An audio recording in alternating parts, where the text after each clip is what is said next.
This is Ready, Set, Reiki, a podcast about Reiki, the universal energy life force, from the curious beginner to the seasoned master teacher, welcoming all systems, all lineages, and all levels.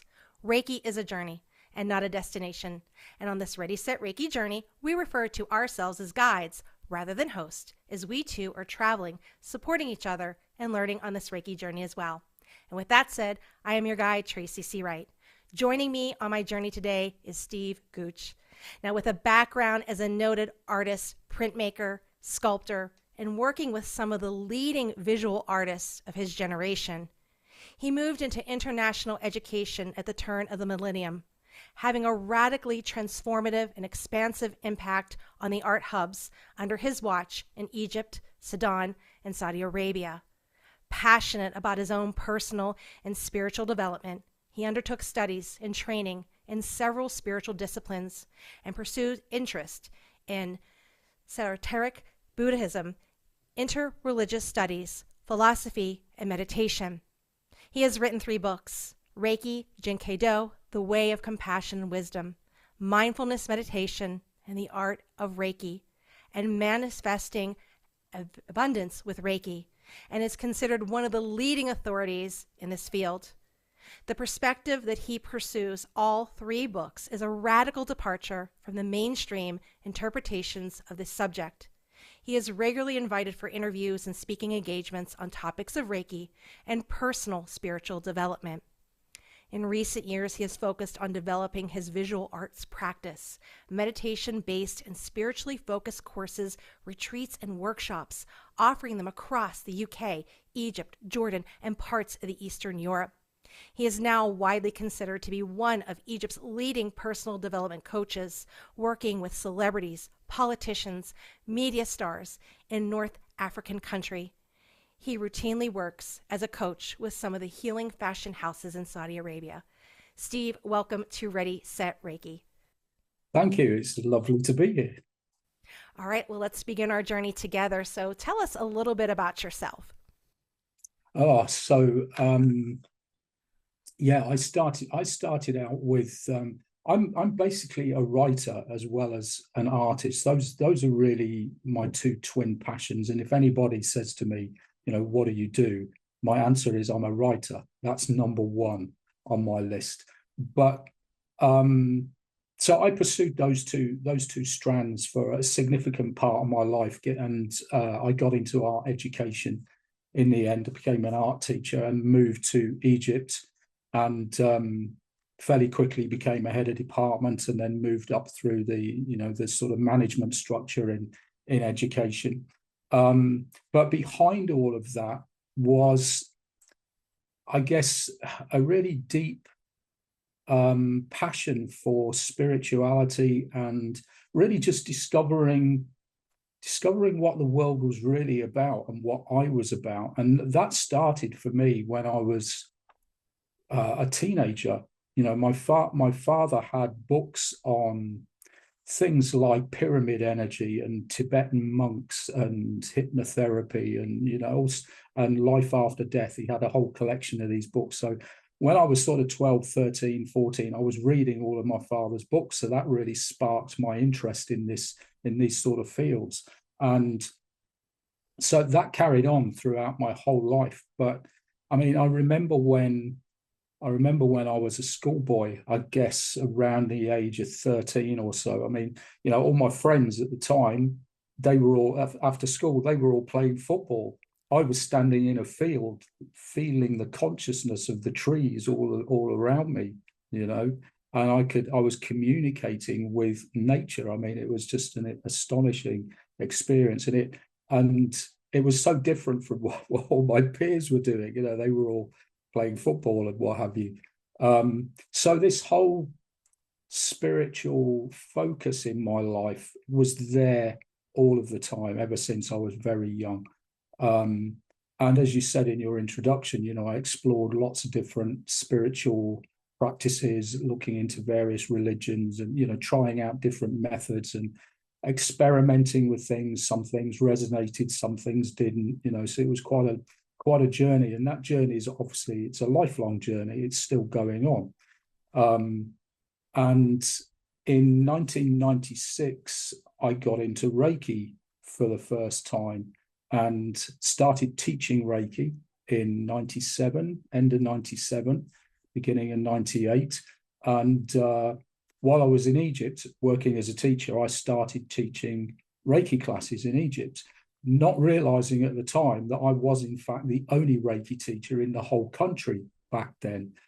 So I established that practice in Egypt, and over the years taught the occasional class. And then in 2016, having had enough of the formal education, the job that I was in, I committed to teaching Reiki full time in Egypt, and fairly rapidly became the number one Reiki teacher in the whole country because I'd built up this reputation there.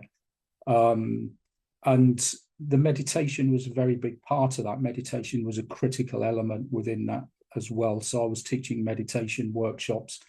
And I wrote 3 books on Reiki during that journey. It's just been an amazing journey, really. It's just taken me to some extraordinary places, and it's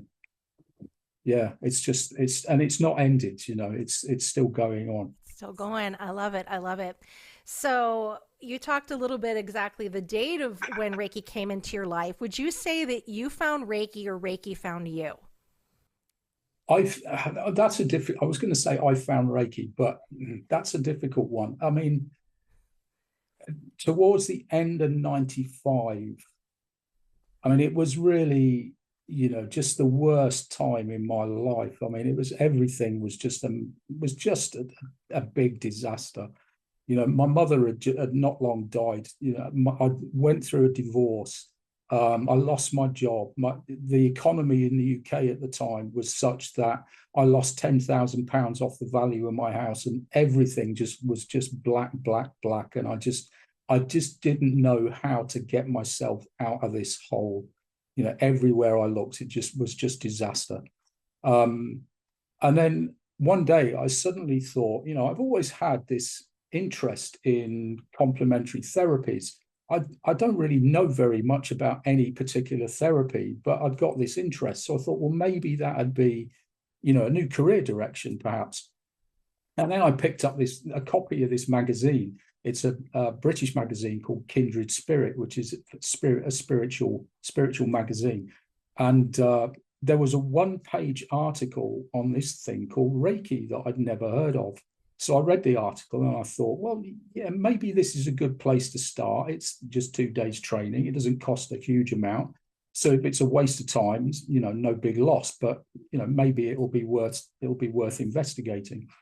So I signed up for the Reiki Level 1 class, and it just blew me away, And it was only about 8 months after that, I have to admit, that I realized that I have absolutely no interest whatsoever in being a therapist of any kind, and I started to feel guilty about this. I was thinking, oh my God, here I am working as a professional Reiki practitioner, and I find giving Reiki treatments really boring. And I felt really bad about that, as a Reiki teacher. Until one day, my Reiki teacher just pulled me aside. I was doing some training with her. She pulled me aside and she just whispered in my ear. She said, "Steve, don't you find giving Reiki treatments really boring sometimes?" And I thought, oh my God, thank God you said that. All that guilt just disappeared at that point. And now I'm very comfortable with not enjoying giving endless Reiki treatments, because I think we all have a different role in life. And for me, I'm a teacher. That's what I'm really good at. Yeah. And so I help people with Reiki by teaching it to them. And of course I do occasional treatments, not as many as I used to, but when I do 3, 4, 5 maybe in a year, I really enjoy that process. But if I'm doing it back to back, no, that drives me nuts, to be honest. Right. So you have been working with the energy teaching for over 20 years, and you've been out there on this journey. So there are many different systems of Reiki, many different lineages that break off in our world here. But can you tell me about the one that you wrote your book about, the Jin Kei Do? Yeah, Reiki Jin Kei Do. This is the lineage that I trained in starting back in 1996. And Reiki Jin Kei Do means the way of compassion and wisdom through Reiki. It's a very unique approach to Reiki because it has within it the ancient esoteric Buddhist teachings that modern secular Reiki was developed from. So if those people that are watching or listening, if you know, they will remember from their own training the history of Reiki, where they heard about Mikao Usui's enlightenment experience on Mount Kurama when he went on the 21-day meditation retreat.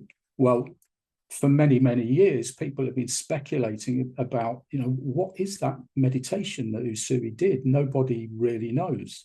Well, we know because we've always had it. It's in this tradition. So we have within this tradition a system that predates Reiki, that modern Reiki developed from. And that profoundly colors and flavors our presentation of modern secular Reiki. So it does have a very different emphasis to most other traditions of Reiki. Very good. When you looked into that magazine, Kindred Spirits, was this the system of Reiki that you originally trained with? No, well, the article that I read was just, I don't have it anymore, but it was a long time ago, but it was just about Reiki in general as a healing therapy. And when I did my Reiki training, of course, I learned how to use Reiki as a healing therapy. But what became really clear to me, which is what I emphasize to my own students now, is that Reiki is first and foremost a personal spiritual development practice. And the energy healing aspect of it, it's fairly incidental, to be honest. I mean, it's a byproduct of the system. It's not the focus. And yet these days, most people focus on, you know, working on other people in a therapeutic context with Reiki, but that's not what Reiki is about. It never was about that, and it isn't about that now. And it should be about your own personal spiritual development. And one of the things that I remember my Reiki teacher saying to me in my training, and I'm pretty sure everybody's Reiki teacher says this, is that first of all, you treat yourself, you focus on yourself, you give yourself a Reiki treatment. That's the priority. And yet these days, I don't see an awful lot of that going on. It's mostly outward focused. You know, we're going to give this person a treatment or that person a treatment, and not an awful lot of self-work is going on. And I think that's really sad, because although when you give somebody else a Reiki treatment, you're making a positive contribution to the world. You're doing something, you know, good and worthy, and it's beneficial for that other person. And if you do a lot of those, you're doing, you know, that's multiplied. You're doing an amazing job in the world by helping so many people. But that's really not very impressive. Anybody can do that. A 5-year-old can do that. And I've trained 5-year-olds to practice Reiki. So I'm not impressed by people who focus outwards with their practice of Reiki. I am impressed by people who have the courage, because it does take courage, to confront themselves and work on themselves. That's impressive. And, you know, from my experience, what happens when you do that, when that becomes your primary focus, when it's all about developing yourself, confronting the issues that you personally have, when you work on that level with Reiki, what happens is that you generate this field of energy around you that impacts on everybody else that comes into your orbit. So you become a healing mechanism in the world. Just your existence in the world heals people. That's impressive. Not going out and doing the occasional treatment or focusing on other people as a therapist. That's easy, you know. So I think it's, you know, the whole the whole practice of Reiki really needs to get back to its origins in that sense. And that aspect of it needs reinforcing. It is about working on yourself. Absolutely. And I'm glad that you said that, because so many people, they want to start this journey, but they want quick results. They want to hurry up and get through one because it's that goal. Well, I either want to, do this as a business, or I want to teach this. So they see the money aspect or the business aspect of it instead of just, reeling back a little bit. And you really need to work on yourself. This is so important, because as you're elevating, things in your life are going to start moving away and changing, and you have to help yourself. It's that thing, on the airplane, when the oxygen mask comes down, put it over yourself first, then help others. And many people forget that when they come to that first I don't have any problem with people coming to Reiki or viewing Reiki in terms of the financial aspect, or if it's going to be a good business for them. That's okay, but start where you're supposed to start. Start with yourself, and then the business and the money will come. If it's meant to come, it will come. But it's not going to come through an outward focus. It's going to come from an inward focus. Very good. I often describe it, like this. So many of my students will tell me about the sort of chaos and the problems that they're having in their own lives. And I'll sort of describe it as being a bit like a hurricane. Imagine your life is like a hurricane. It's just whipping around all of the time. It's chaos, and you're just completely out of control. You can't control any of this. Reiki, and as long as it includes a good, solid meditation practice, Reiki places you at the center of the hurricane. So you can see the chaos of your life, but you are utterly still, and it doesn't touch you. That's what an inward focus does for you. It brings stillness. Beautiful. So you have written a book about Jin Kei Do, and it uses Marma points, point pulse utilization, mindfulness meditation. How can incorporating all of those and the Buddho help better equip a practitioner to help themselves and others? Well, to address the point with the issue with the Marma points, the energy concentration points, this is an aspect of working in a therapeutic context that we teach in Reiki Jin Kei Do. And there was a point where I was starting to wonder where on earth this aspect of our treatment process came from, because I didn't see it in anybody else's expressions of Reiki. It was all, flat of the hand on the body, or just off the body, or moving off the body. And that seems to be common amongst all other traditions. And I never saw anyone else working on points. So I was thinking, I don't understand where this has come from, as the lineage had just made it up. And then I came across a book by John Harvey Gray. I can't remember what it was called exactly.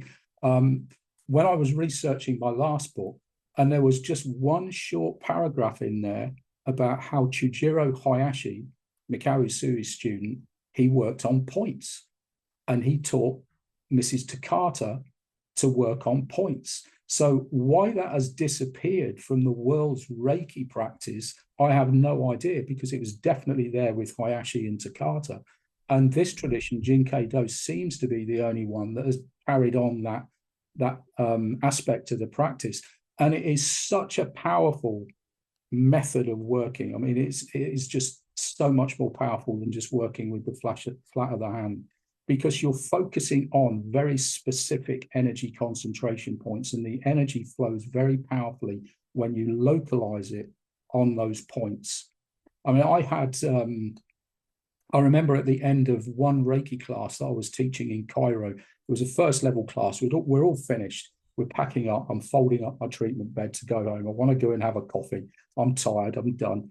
And one of my students said, I've been suffering from back pains for quite a few months now. Do you think I could have a Reiki treatment? I'm like, oh God, okay, this is the last thing I want to do. But okay, so I put my treatment bed back up. I said, right, lie face down on the treatment bed. And I thought, okay, I want this coffee. This is going to be a fast and furious Reiki treatment.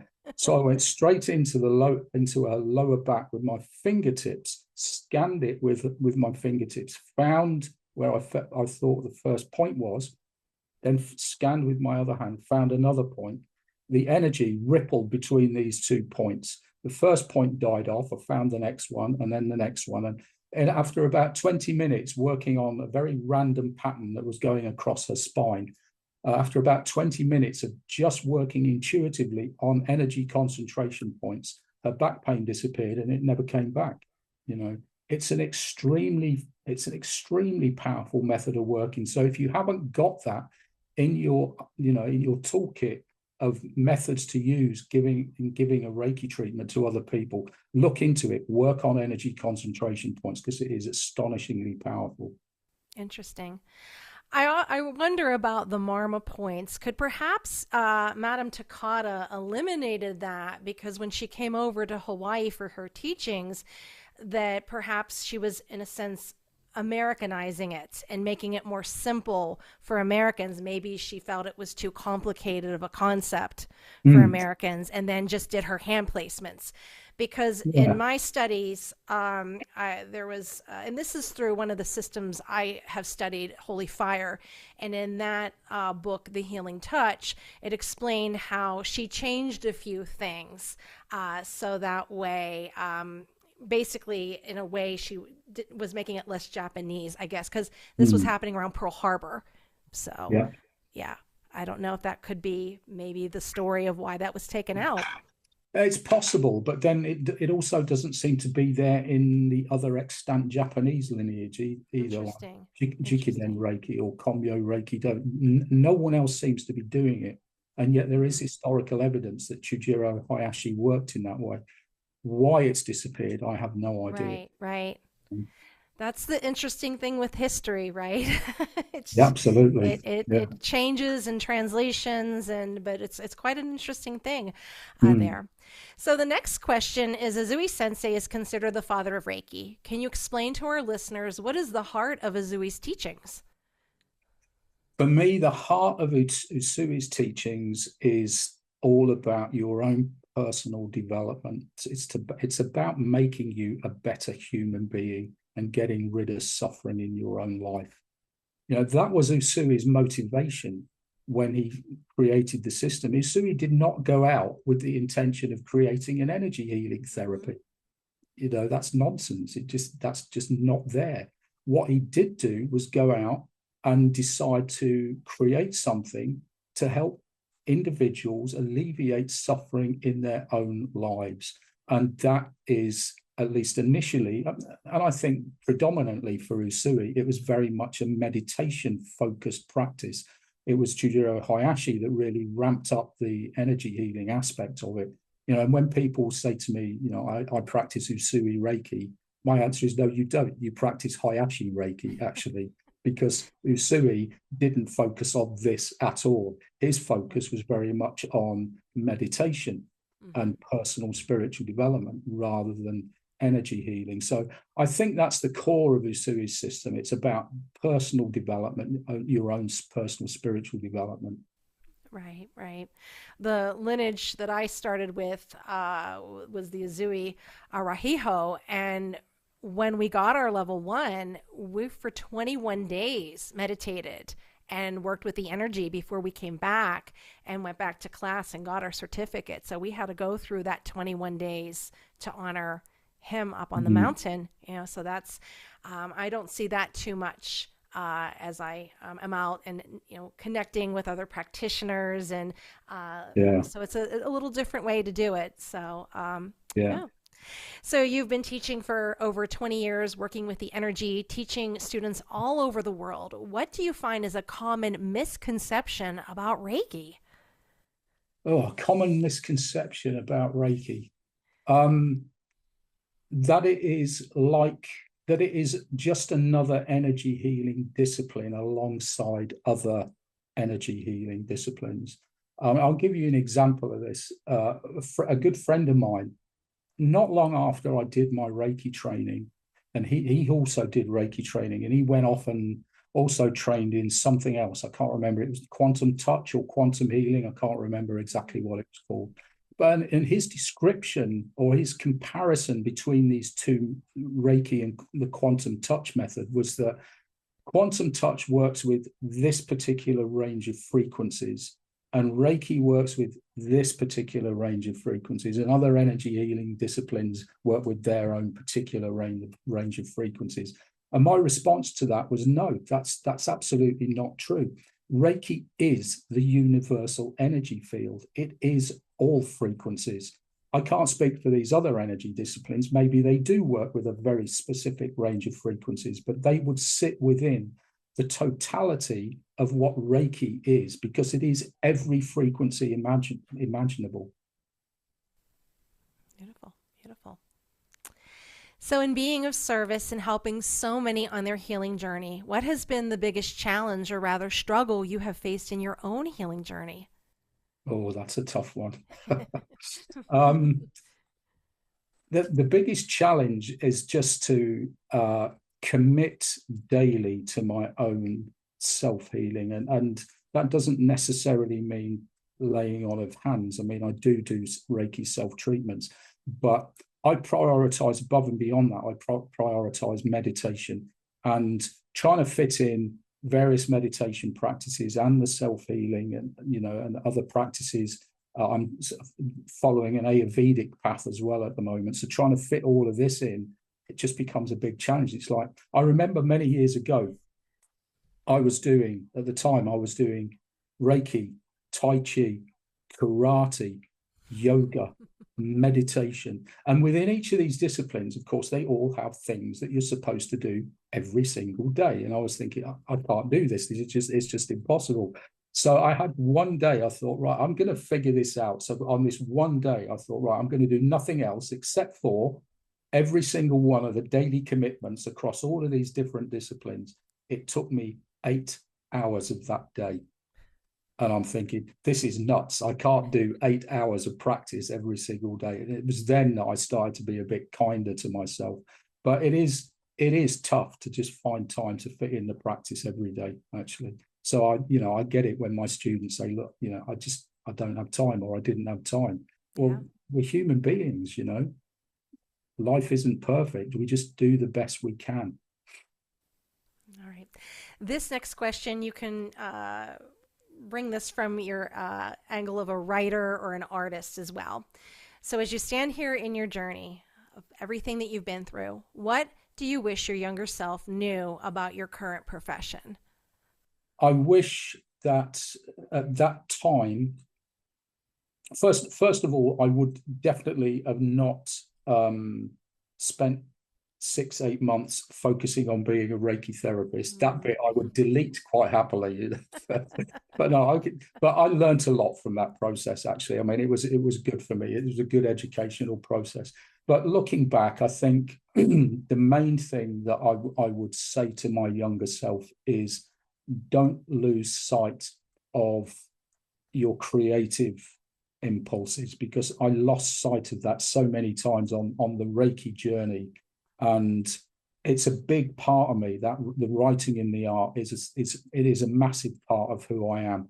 And Reiki has so often dominated my life to the point where those things have become marginalized, and then I've had to drag them back into my life. So that would be the one thing, is to tell myself, don't lose sight of this, because it's important. Beautiful. So when it is time for you to get your energetic tune-up, what qualities do you look for in a Reiki practitioner, or maybe an energy healer? I would never go to an energy healer at all. I've heard too many bad stories, but a Reiki practitioner, absolutely, I would. The first thing I'm going to look for is a good solid lineage, a traditional lineage of Reiki. If that isn't there, I'm not even going to look any further. They're gone immediately at that point. So a traditional lineage of Reiki. And for me, because of the way I approach Reiki, I think the thing that's really important for me is looking for a good, solid, grounded approach to Reiki. I'm not a new age sort of person. And as soon as, things like angels and ascended masters and all of that comes in, no, this is not me. I'm not going there with that stuff, But the energy healing, just the good, solid practice on its own, absolutely. So what advice would you give someone who's just entering this profession?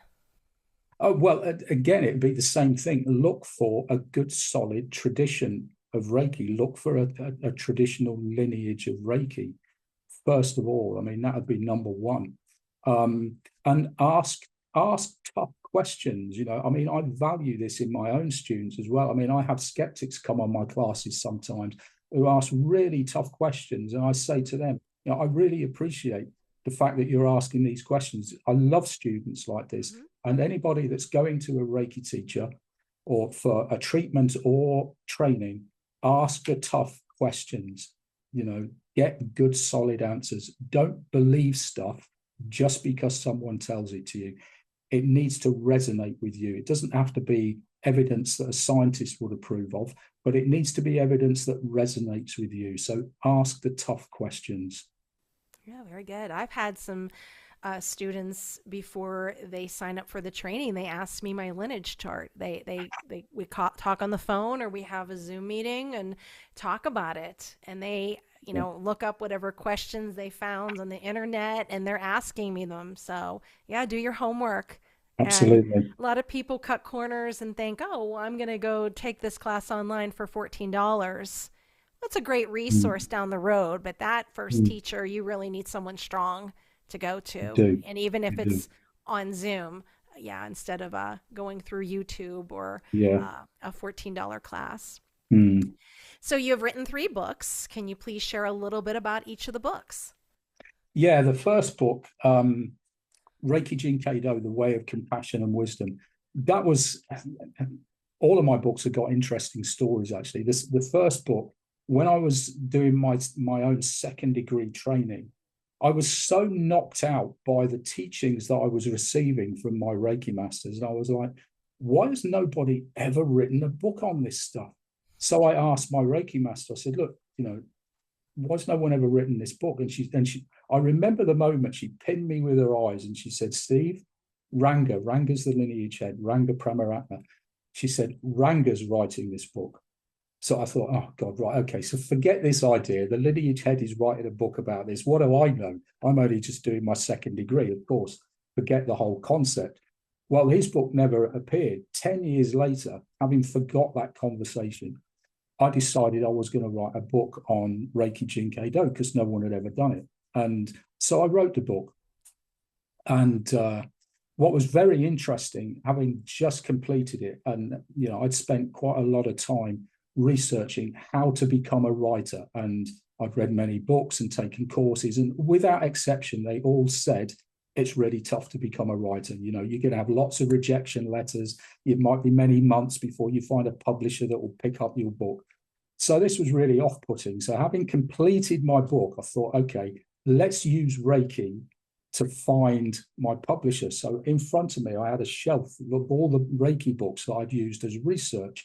So I just closed my eyes and I scanned my hand across this shelf of Reiki books, pulled one from it, looked at the publisher. I said, this publisher, sent my manuscript off. 24 hours later, I'd signed my contract. It was really easy, Wow.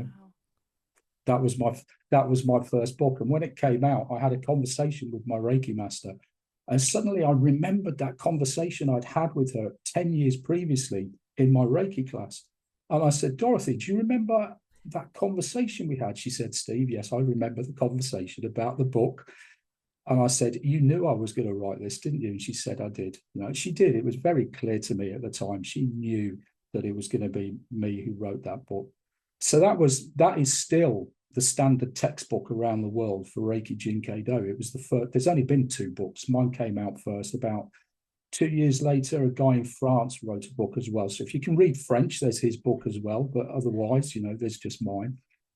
So that was my first book. The second book, that came out 2 years ago.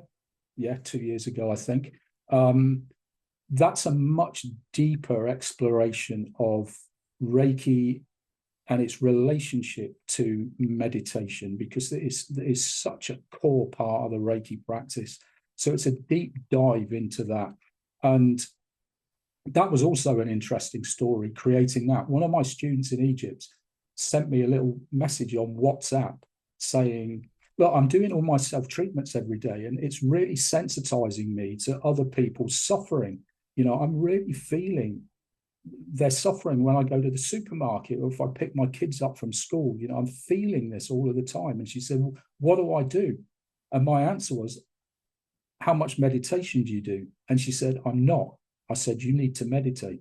So she started the meditation. Now she's teaching meditation all over Cairo in Egypt.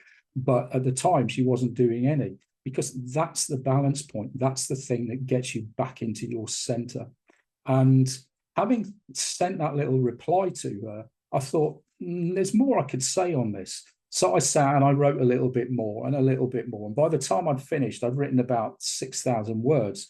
And then I thought, yeah, there's something else I need to say before this. And then I wrote another 6,000 or 7,000 words. When I looked at that, I thought, no, that's not the start either. There's something that comes before this. So I wrote another 6,000 or 7,000 words. So then I'm looking at it and thinking, okay, I've got the start of a book here. So then I planned out the rest of the book, and that was the second book. But it started from this little WhatsApp message that one of my students sent me. And that really does go deep into the practice in terms of the spiritual side of the system. It almost doesn't touch on the energy healing aspect of it. It's all about your own personal spiritual development. The third book, Manifesting Abundance with Reiki, that one came about by accident. I actually wrote it by accident. I was writing a set of notes for a course that I was planning called Manifesting Abundance with Reiki. And when I finished writing up these notes, I thought, this is a small book that I've just written here. So I thought, thinking, okay, well, I might as well publish it. It only took me 3 weeks to write. I mean, it's the fastest book ever, 3 weeks from beginning to end. So I thought I might as well just publish it since I've written it. So that was how the third book came out. But at each time, I've always said to myself, having written the first book, I said to myself, that's it. I'm never going to write another Reiki book. And then the second one happened, and I said, that is definitely it. Never, never, never another Reiki book. And then I wrote a third one, Right. So I've stopped saying that to myself now. Sure, because there'll be a fourth, right? Absolutely. It's on its way. Yeah. So as an avid reader, besides your very own books, what books do you recommend? On the subject of Reiki, what I say to my students on the whole is, look for the older books on Reiki. Go to the books that were published in the late 80s and through the early part of the 90s. Those tend to be the better books on Reiki. And although the history in those books may be not as accurate as it could be, I think they tend to present the simplicity of Reiki in a really beautiful way. There's one book called Reiki Universal Life Force Energy by Buddho Baczynski and Shalila Sharamon, which I quote in all my classes all of the time. It's an amazing little book, and it just presents the simple beauty of Reiki as an energy healing discipline. It's not complex at all. And I think you find that in a lot of the older books. The more recent books, like mine, I have to admit, tend to treat Reiki in a much more complex way. And sometimes it can be a little bit off-putting, where you get a lot of detail and a lot of nuances to the history. And it's like, well, do we need all of that necessarily? That's, one of the things I learned on my first degree Reiki class was, the simplicity of Reiki. Hands-on, Reiki on, hands-off, Reiki off. And that's how you should approach the books that you read as well. If it presents that simplicity, then, those are the books I'd recommend. Wonderful. So what other services do you offer? Do you offer classes, retreats, trainings, events? Yeah, I mean, I obviously offer, I'm still teaching Reiki classes. I also teach Buddho classes, Buddho being the ancient esoteric Buddhist practice that led to modern Reiki. So I teach the original practice as well. And that is astonishing. You think Reiki's powerful, it's just a training wheel when you compare it to the Buddho. The Buddho is like a nuclear explosion. It's just not even in the same league. So I teach that as well. I do a lot of coaching, spiritual coaching, creativity coaching. I seem to be getting dragged into business coaching more and more these days. I've got clients in Saudi Arabia who keep asking me for business coaching. and dealing with their emotional stuff. So there's a lot of coaching that I'm doing, but the thing that I'm focusing on predominantly these days is running retreats. I've got an amazing retreat coming up in Egypt at the end of September in Luxor in Egypt. So it's right down in the south of the country on the Nile.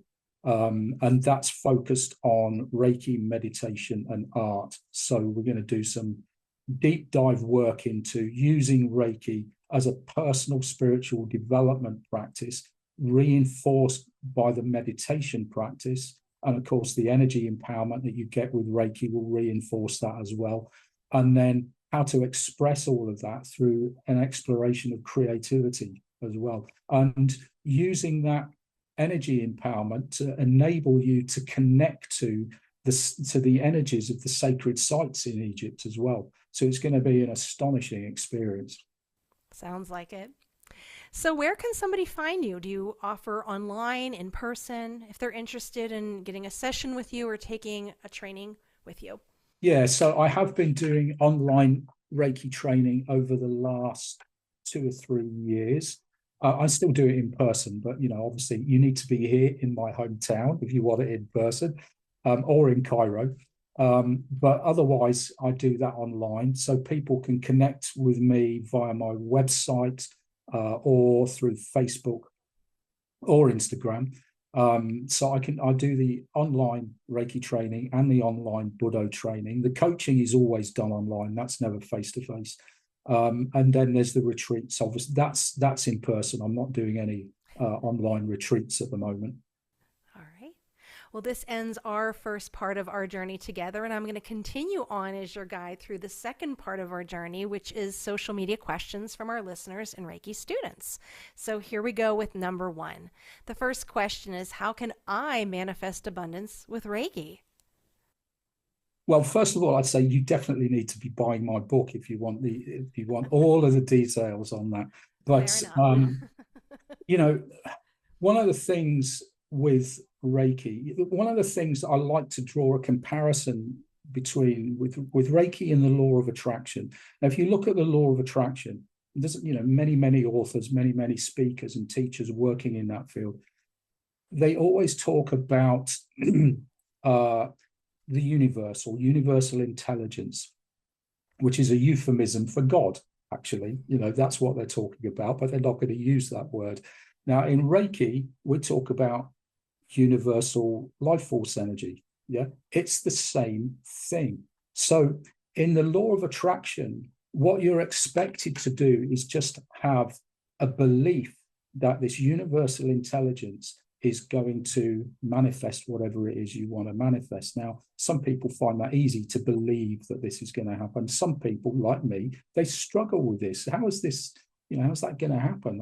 As much as I want it to happen, I'm not convinced that universal intelligence is just going to deliver it for me. Yet Reiki is the answer to that. Because whereas if I just focus on that universal intelligence within the law of attraction, it does require a big step up, to believe in something that you can't see, that you maybe never had an experience of before. But within Reiki, well, there's the evidence. I can feel it in my hands. It's not belief anymore. It's a knowing. And that's what Reiki brings to the law of attraction, because we're talking about the same thing, universal energy field, universal intelligence. They're the same thing. Whereas in the law of attraction, it's all about belief. In Reiki, once you've had that training, belief goes out the window. It's now a knowing, and it's much more certain. So it's much more powerful. When you've got that knowing, then it amplifies the whole of the law of attraction process. Wonderful. The second question, what can I do to help bring mindfulness into my daily life? There are lots of ways that you can do this. Now, obviously you can sit on a cushion, close your eyes and just focus on your breath, like so many people do. And if you go to a classic sort of mindfulness training, that's what you're going to do. That's absolutely a fantastic way to get into mindfulness. But getting it into your daily life is something that we all should be aspiring to. And that is when we're washing dishes, when we're preparing a meal, when we're making a cup of coffee, when we're eating something. Mindfulness needs to come into those aspects of our life as well. So you can take something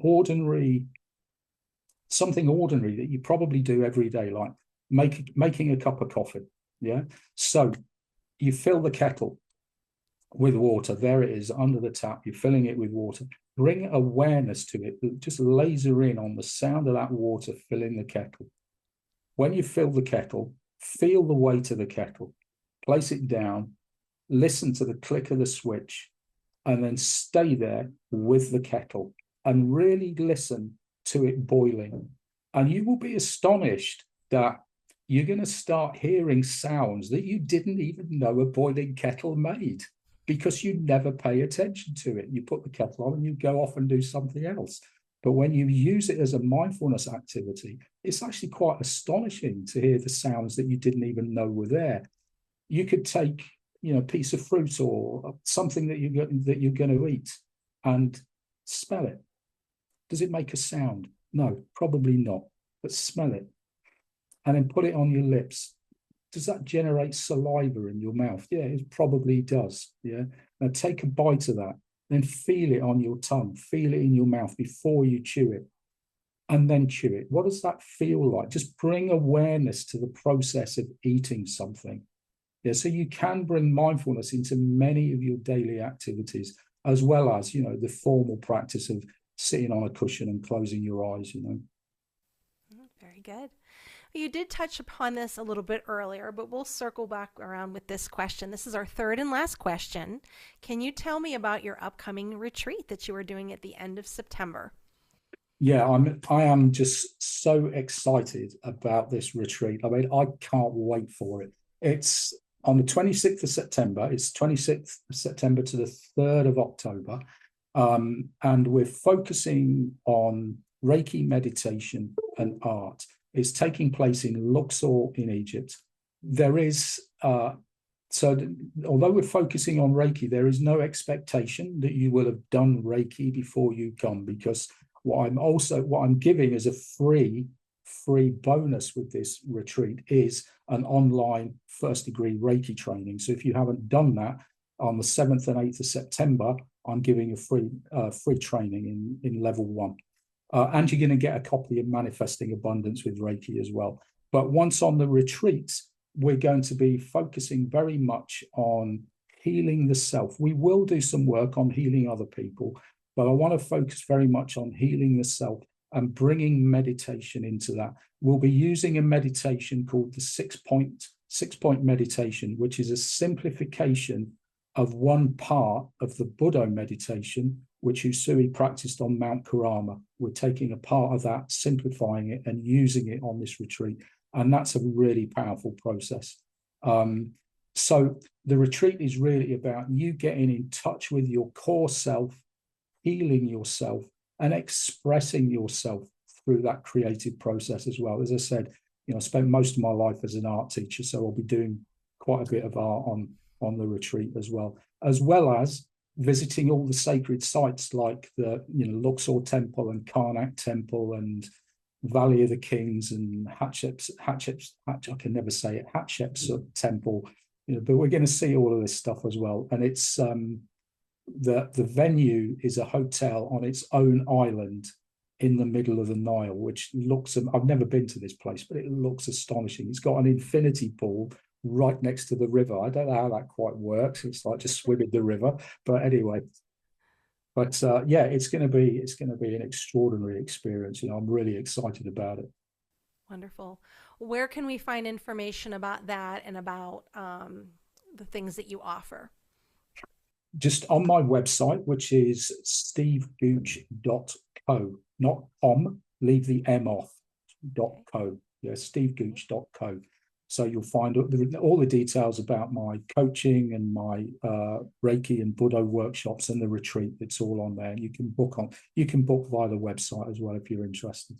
Very good. Are you also on social media as well? Yeah, you can find me on Facebook. I can't remember the URLs of my Facebook and Instagram pages, but you'll find me easy enough. Just I think the Instagram account is stevegooch.co. Yes, it is. stevegooch.co. It's the same as my website. And my Facebook page is Steve R. Gooch. Steve R. Gooch, yes. So you can find me on Facebook and Instagram as well. Perfect.